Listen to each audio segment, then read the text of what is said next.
Hoje eu quero comentar um artigo com um título fortíssimo, Um Estado Criminoso, do Luiz Felipe Dávila, que foi publicado na edição de ontem do Estadão. E só o título já provoca uma reflexão imediata. Será que o problema do Brasil é apenas o crime nas ruas? Ou será que existe algo ainda mais grave? Um Estado que falha em proteger o cidadão, que tolera abusos, preserva privilégios e, em muitos casos, age contra a própria sociedade. Quando a máquina pública deixa de servir o interesse público, quando a lei deixa de valer da mesma forma para todo mundo, e quando o poder passa a funcionar em benefício de alguns, e até de pequenos grupos organizados, o resultado é devastador. Desconfiança, impunidade, insegurança e decadência institucional. No vídeo de hoje, eu vou resumir a ideia central desse artigo e tentar explicar por que essa crítica atinge o coração da crise brasileira.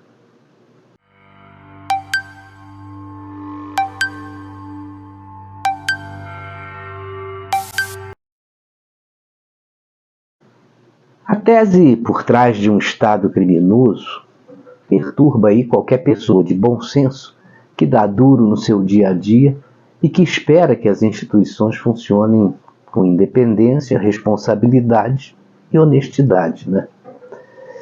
O problema é que, em vez de ser um instrumento de ordem, de justiça e proteção da liberdade, o Estado brasileiro muitas vezes se converte num mecanismo aí de distorção, de privilégio e, sobretudo, de violação do interesse público. E é importante que a gente entenda o peso da expressão, né?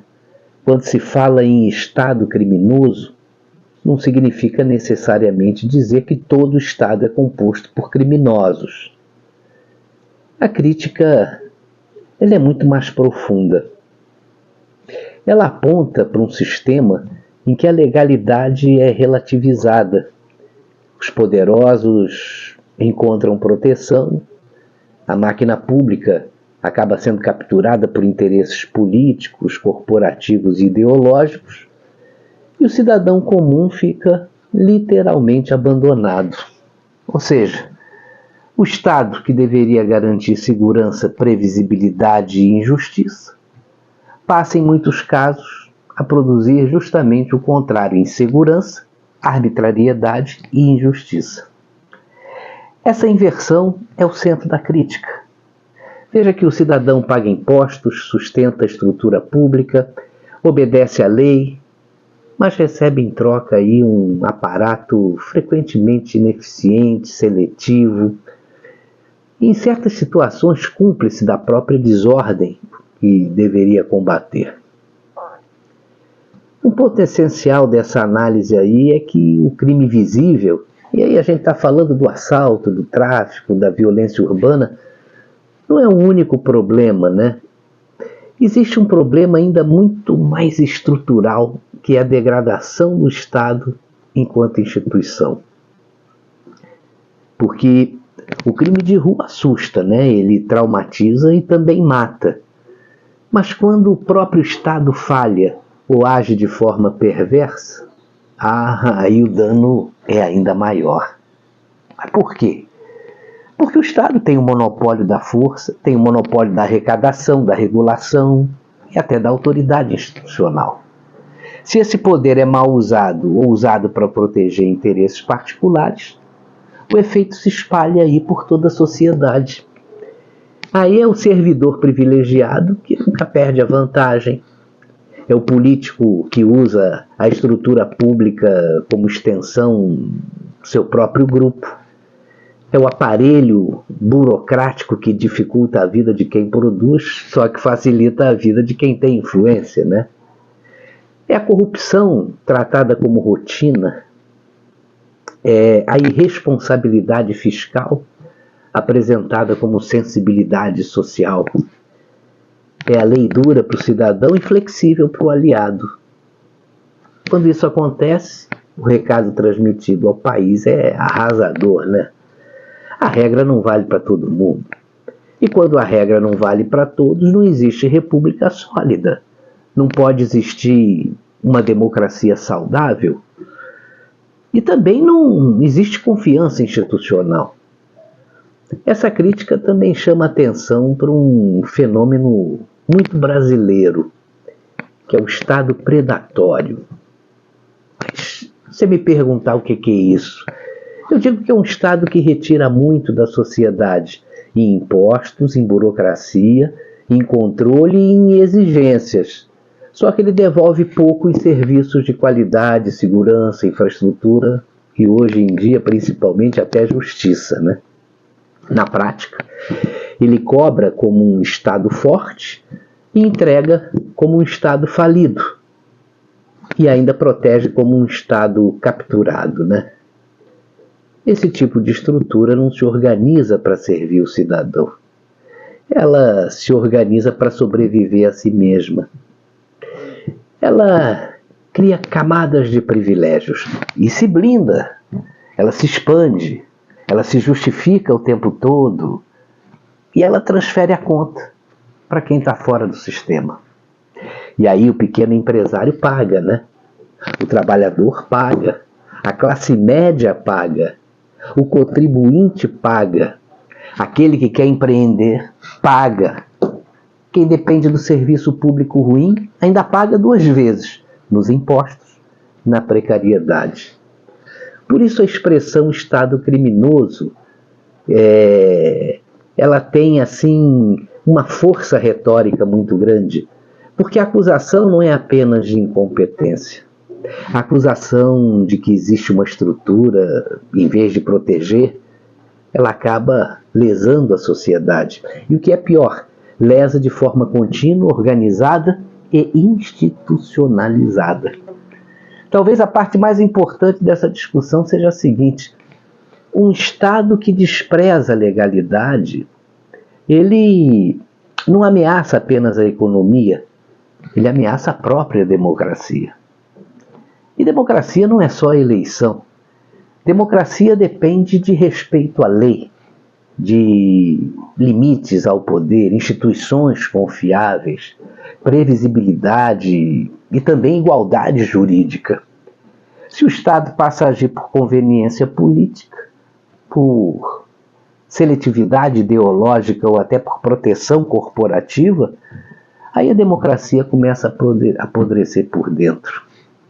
E aí o cidadão deixa de confiar, o investidor deixa de acreditar, a sociedade se divide ainda mais e o espaço para arbitrariedade aumenta. Sem respeito à lei, a liberdade vira um discurso vazio, né? Sem instituições íntegras, o voto perde uma boa parte do seu valor prático. Sem responsabilidade pública, o país entra num ciclo de decadência. Porque aí você junta mais descrença, mais improviso, mais populismo, mais privilégio e o mais alarmante, menos futuro. Esse é o alerta central. Não existe nação próspera onde o Estado se afasta da legalidade e também da sua função moral básica. Se esse diagnóstico estiver correto, a saída não está em mais improviso, mais retórica ou mais propaganda oficial, né? A saída passa por uma reconstrução institucional. E essa reconstrução tem que ser muito séria. Isso inclui, no mínimo, restabelecer aí o império da lei, né? Combater esses privilégios que a gente está vendo aí permanentemente, punir a corrupção que tentam esconder e abuso de poder também, né? Com muita consistência. Tem que enxugar essas estruturas que foram capturadas aí por interesses políticos. A gente tem que exigir responsabilidade fiscal do governante, responsabilidade administrativa e recolocar o Estado a serviço do cidadão.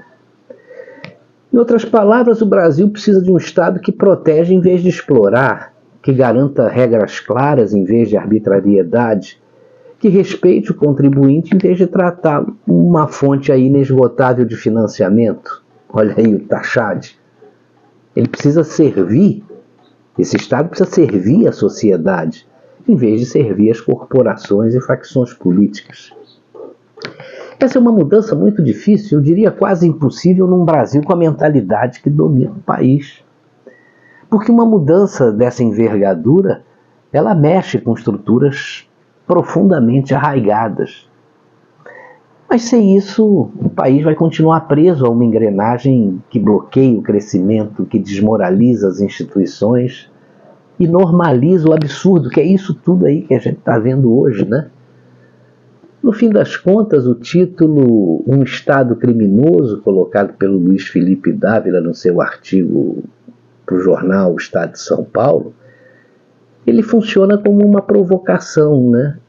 Funciona também como uma denúncia, como um alerta. A provocação é evidente, obriga o leitor a olhar além da criminalidade comum e perceber que há uma crise muito mais funda instalada no próprio funcionamento do poder público. A denúncia também é clara, porque quando o Estado protege privilegiados, pune seletivamente, desperdiça recursos e falha em cumprir a sua função, ele deixa de ser solução e passa a ser parte do problema. E o alerta é talvez o mais importante de todos, porque nenhum país prospera quando a lei perde autoridade e o Estado perde legitimidade moral. Se o Brasil quiser sair desse ciclo de estagnação, de violência, de desconfiança e de atraso, vai precisar enfrentar essa questão de frente. O Estado existe para servir ao cidadão e não para se servir dele.